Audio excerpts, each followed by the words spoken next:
Break के बाद आपका स्वागत है। जरा सोचिए कि झारखंड में जब भी कभी आपको सुनने को मिलता होगा कि फलाने जगह नक्सलियों ने ट्रेन पे हमला बोला या लैंडमाइंस लगाकर ब्लास्ट किया, तो आपके जहन में ये सवाल जरूर उठते होंगे कि आखिर नक्सली ऐसा क्यों कर रहे हैं। हमने भी यही सवाल पूछा नक्सलियों से। हालांकि नक्सली अलग अलग संगठन में बढ़ चुके हैं और नक्सलियों के एथिक्स जो हैं वो भी अलग अलग तरीके से बढ़ चुके हैं। झारखंड में आरोप लगता रहा है कि माओवादियों से लड़ने के लिए झारखंड में पुलिस ने उनके पैरेलल संगठन को खड़ा किया। लेकिन बड़ा सवाल यह है कि आज की तारीख में जो एक माओवादी का एथिक्स है उससे कहीं भटककर नक्सलियों ने एक अपना साम्राज्य कायम कर रखा है। हमारी बातचीत शुरू हो चुकी थी, एक के बाद एक सवाल हमारे जहन में आ रहे थे और वो सवाल हमने नक्सलियों के सामने भी दागे। आगे देखिए कि क्या सवाल थे और उन सवालों का क्या जवाब मिला।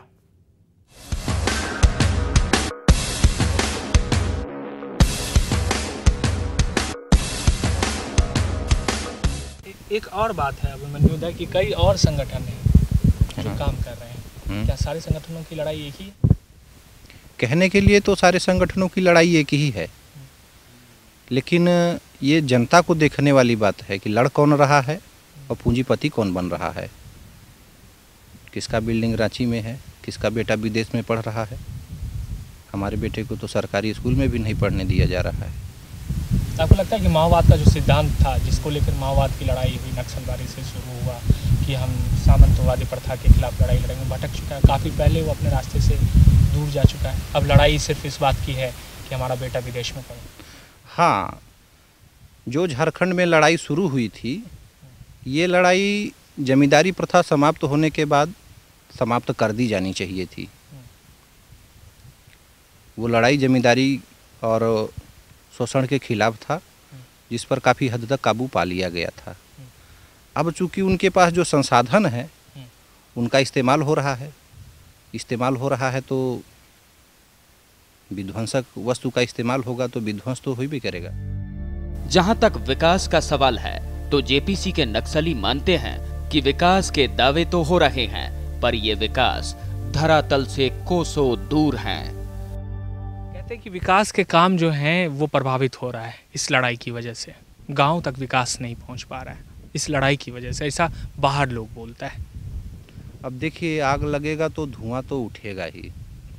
लड़ाई हो रही है, साजो सामान इस्तेमाल हो रहा है, तो कुछ विकास बाधित होगा। लेकिन जहाँ तक हमारा अपना सोचना है कि बगैर संगठन के झारखंड का विकास हो ही नहीं सकता। लगता है कि आप जो कह रहे हैं दादा कि विकास के काम पहुंच रहा है, विकास लेकिन छीन ले रहा है। हाँ, विकास सरकार की तरफ से तो निकल रहा है, लेकिन धरातल पे नहीं आ पा रहा है। कहाँ गुम हो रहा है? गुम तो अपनी स्टार्टिंग पॉइंट से ही हो रहा है। वहाँ से क्रमशः थोड़ा करते करते आके धरातल पे समाप्त हो जा रहा है। भ्रष्टाचार की बात। हाँ, इसको भ्रष्टाचार में आप ले सकते हैं। आतंक और आतंकवाद पर भी नक्सली बेहद संवेदनशील नजर आए। पिछले कुछ दिनों से लगातार आतंकवाद भी बढ़ा है। रांची जैसे शहर में आतंकवादियों ने अपना गढ़ बनाया, तो उससे लगता है कि एक जो कहीं ना कहीं दिक्कत जो है लोगों को आने वाले समय में हो सकती है। आतंकवाद के ऊपर क्या कहेंगे? आतंकवाद को तो जड़ से मिटा देना चाहिए, बल्कि हम तो ये कहते हैं जिनका संबंध इससे हो उन व्यक्तियों को भी बख्शा नहीं जाना चाहिए। अगर आप लोग को मौका मिलेगा तो आप लोग सजा देंगे इस बात के लिए? तुरंत तो गोलियां मार देंगे। आतंकवादी को हम देखना नहीं चाहते। हमारा माओवादी भी है, टीएसपीसी संगठन है, मारता है तो कम से कम चुन के तो मारता है, 100 आदमियों के बीच में ला के मारता है। लेकिन उनका क्या है, एक बम लगाए हजारों मार दिए। और बात रहा जैसे आतंकवादी लोग का बात है, तो जो भी आतंकवादी आता है हमारा इंडिया देश में, भारत देश में, वो तो हमारा ही कोई भाई बहन या चाचा भतीजा को मार करके जाता है। और हम भी तो इसी देश का निवासी हैं, भले संगठन है या हथियार उठा लिए हैं, उग्रवादी के नाम से जाने जाते हैं, या हम 2 नंबर के आदमी के नाम से जाने जाते हैं अपना देश का कानून में। लेकिन हमें भी ये गर्व है कि अगर विदेशी शोषक शासक इस देश में आएगा तो प्रशासन से पहले हम चढ़ बैठेंगे उस पर। इतना हम गारंटी देते हैं कि जेपीसी संगठन आज भले झारखंड में छाया हुआ है, लेकिन कल जाकर के पूरा देश, पूरा इंडिया में छाएगा। ये हम सरहद पे जाके भी लड़ाई लड़ सकते हैं, यही कहना चाह रहे हैं आप? हाँ, और हाँ, उसका झंडा भी तिरंगा ही रहेगा। हमारी जेपीसी से बातचीत का सबसे चौंकाने वाला पहलू ये रहा कि वो दिन कभी नहीं आ पाएगा जब नक्सली हथियारों को त्याग कर मुख्य धारा से जुड़ेंगे। का तो मिले सरहद पे तो हम अभी चल पड़े, लेकिन आप घर में ही बहुत लड़ाई है, उसी को लड़ने से टाइम नहीं निकाल पा रहे हैं कि सरहद तक पहुंचे। यही कहना चाह रहे हैं, घर की लड़ाई को भी तो खत्म करना होगा।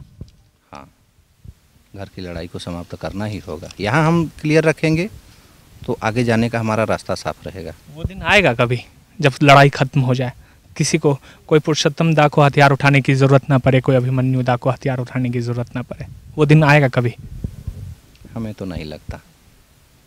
आपको लगता है? नहीं, क्योंकि युग परिवर्तन है, ये जैसे जैसे परिवर्तन होगा इसे इसे और संघर्ष बढ़ता जाएगा।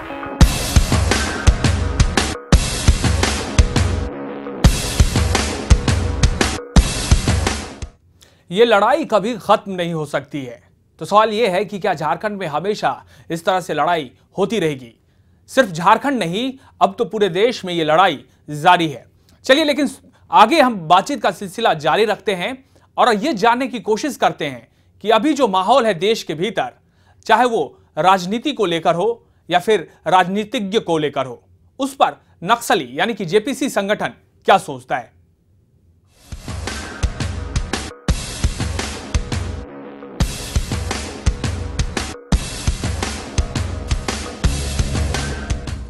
हथियार बंद नक्सलियों की निगहबानी में हमारी बातचीत चल रही थी, लेकिन तभी हम चौंक पड़े। ऐसा इसलिए क्योंकि गोली बारूद के दम पर दहशत का साम्राज्य कायम करने वाला दस्ता राजनीति में भी दिलचस्पी रखता है। आम आदमी पार्टी की दिल्ली विधानसभा चुनाव में अप्रत्याशित प्रदर्शन पर क्या कहा, सुनिए। देश की राजनीति में पिछले दिनों 4-5 विधानसभा के चुनाव हुए, 5 स्टेट में, 5 अलग अलग राज्यों में। बीजेपी की लहर आई, भारतीय जनता पार्टी की लहर है। चूँकि हम लोग एक ही लोकतंत्र को मानते हैं, जिस तरीके से आप बोल रहे हैं कि विकास के काम पहुँचते भ्रष्टाचार को लेकर लगातार आंदोलन हो रहे हैं। आपको लगता है कि आज की तारीख में देश में कौन सी ऐसी पार्टी है जो आपको लगता है कि जो आप बता रहे हैं कि नहीं पहुँच पा रहा है, उसको सही जगह तक पहुँचा पाए? हमने तो सुना, देखा भी, और हमें लगता है कि पूरे हिंदुस्तान का भी सहयोग रहा है। एक पार्टी है आम आदमी की पार्टी। आप जान रहे हैं आम आदमी पार्टी के बारे में? अच्छा, ठीक। तो शुरुआत उनकी अच्छी है, देखिए आगे क्या होता है। 28 विधायक उनके चुन के आए हैं दिल्ली से, हम आपको बताएंगे, और सब जो है गरीब तबके के लोग हैं। किसी के पास कुल संपत्ति 50,000 है और विधायक बन गया। आपको लगता है कि बदलाव का जो बयार है वो शुरू हो गया है? हाँ, बदलाव का बयार शुरू हो गया। पहली बार चुनाव में कदम रखा और 28 सीट हासिल करना बहुत बड़ी बात है, और हमको लगता है आगे आने वाले समय में हिंदुस्तान की कमान इन्हीं लोगों के हाथों में होगी। झारखंड में लड़ना चाहिए चुनाव इनको? बिल्कुल लड़ना चाहिए इनको। तो सहयोग मिलेगा? हाँ, हमारा पूरा सहयोग रहेगा आम आदमी पार्टी को। आम आदमी पार्टी को। जहाँ तक हमारा अपना निजी मामला है, हम तो उनका समर्थन करते हैं। अब हम सब के बारे में नहीं बता सकते, उन्होंने लोगों के दिल में कितना जगह बनाया है ये उस पर निर्भर करता है, लेकिन हमें पूरा विश्वास है अगर वो झारखंड में उतरेंगे तो यहाँ भी विजयी होंगे। देश भर में नरेंद्र मोदी की लहर पर जेपीसी संगठन के नक्सली उन्हें प्रधानमंत्री के बतौर मौका दिए जाने के पक्ष में हैं। हम यही कहना चाहते हैं, जो अभी आप बोले नरेंद्र मोदी के विषय में, तो हम चाहते हैं या हमारा सोच कहता है कि एक बार उनको भी एक बार मौका दिया जाना चाहिए। और इसलिए कि उन्होंने ये भी कहा कि गए हैं कि हाँ, अगर हम बन गए प्रधानमंत्री, जिसे प्राइम मिनिस्टर बोलते हैं, वो बोले हैं कि प्राइम मिनिस्टर बनने के बाद हम सारा जितना भी झारखंड या बिहार या हर जगह जितने भी उग्रवादी लोग हैं, जितने संगठन चल रहे हैं, उन्हें सबको नौकरी दिलाएंगे। तो इस पर हम बहुत खुश भी हैं कि चलिए, अगर उतना ऊंचा दृष्टि या तो दृष्टिकोण से देखते हैं तो कम से कम छोटा दृष्टिकोण से देखिए, ताकि उससे पहले कुछ हल निकालिए। पहले आपको कौन सा ऐसा विश्वास है कि आज जो चीज़ आप नहीं कर सकते हैं वो कल कर पाइएगा, इसका क्या गारंटी है। इसलिए हम नरेंद्र मोदी से यही कहना चाहूँगा कि वो कुछ पहले ऐसा करके जाएं ताकि लोगों में ये या जनता में ये विश्वास बना रहे कि ये आदमी कुछ करेगा। राजनीतिक पार्टियों पर अब भी नक्सलियों का भरोसा कायम है, बशर्ते उम्मीदवार अच्छा होना चाहिए। सवाल है कि इन्होंने जो पॉलिटिकल लाइन पर इतना विश्वास किए हैं, उन्हें खरा उतरने में आप लोग का कितना सहयोग होगा।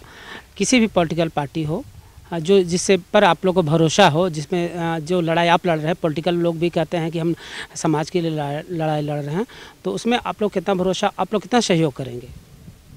हमको पॉलिटिकल पार्टियों पे भरोसा है, केवल व्यक्ति नहीं गलत होना चाहिए। विकास को कभी बाधित नहीं करते हैं। नहीं, विकास जो भी आता है उसे हम चाहते हैं कि हमारा गांव घर में वो विकास हो और हमारा जितना भी नन्हे मुन्ने बच्चे जो बड़े होंगे वो हमसे भी ज़्यादा बेहतर विकसित हो। देखिए, हम लोग भी कोई शैतान नहीं। जब इंसान शैतान बन जाता है तो शैतान से लड़ने के लिए इंसान को भी शैतान बनना पड़ता है। कशिश के लिए कैमरा पर्सन राहुल के साथ दीपक और राज सिंह। कशिश कॉरेस्पॉन्डेंट में आज के लिए बस इतना ही। अगले हफ्ते फिर किसी नई योजना के साथ, उसकी तहकीकात के साथ हाजिर होंगे। मुझे दीजिए इजाजत, लेकिन आप देखते रहिए कशिश न्यूज, क्योंकि खबरों का सिलसिला जारी है। नमस्कार।